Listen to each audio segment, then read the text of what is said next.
শেখ হাসিনার সরকার পতনের মাত্র ৪ দিন আগে নিষিদ্ধ করা হয় জামায়াতকে। ৫ আগস্ট পতন ঘটে শেখ হাসিনা সরকারের। ওই দিনই তিনি প্রধানমন্ত্রী হিসেবে পদত্যাগ করে দেশ ছাড়েন। এরপর বিভিন্ন রাজনৈতিক দল ও নাগরিক সমাজের প্রতিনিধিদের সঙ্গে বৈঠক করেন সেনাপ্রধান জেনারেল ওয়াকারুজ্জামান। সেই বৈঠকে ডাক পেয়েছিলেন জামায়াতে ইসলামের আমিরও।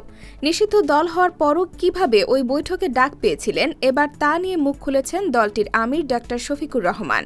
বৃহস্পতিবার যুক্তরাষ্ট্রভিত্তিক ঠিকানা টিভির প্রধান সম্পাদক খালেদ মহিউদ্দিনকে দেওয়া এক সাক্ষাৎকারে এ নিয়ে কথা বলেন তিনি। জামাতের আমির বলেন, এই সময়টা ছিল খুবই ক্রিটিক্যাল। বাংলাদেশ ছিল একটি ক্রিটিক্যাল জাংচারে। আমি হঠাৎ করে 1:45টার দিকে একটা ফোন পাই। আমার একজন রিক্রুটার ছিল, তিনি আগে সেনাবাহিনীতে কাজ করতেন। তিনিই জানান, সেনাপ্রধান রাজনৈতিক দল ও নাগরিক সমাজের নেতৃবৃন্দদের সঙ্গে বৈঠক করতে চান। সেনাবাহিনী তাকে নিয়ে আসতে চাইলেও শেষ পর্যন্ত তা হয়ে ওঠেনি। এক বন্ধুর সহায়তায় জামাতের আমির বৈঠকে পৌঁছালেও ততক্ষণে বৈঠক শেষ হয়ে যায়। ওই দিনের বৈঠকে জামাতের আমির ছাড়াও বিএনপি ও জাতীয় পার্টির প্রতিনিধি দল ছিল। এছাড়া ঢাকা বিশ্ববিদ্যালয়ের অধ্যাপক আসিফ নজরুল সহ নাগরিক সমাজের আরও কয়েকজন উপস্থিত ছিলেন।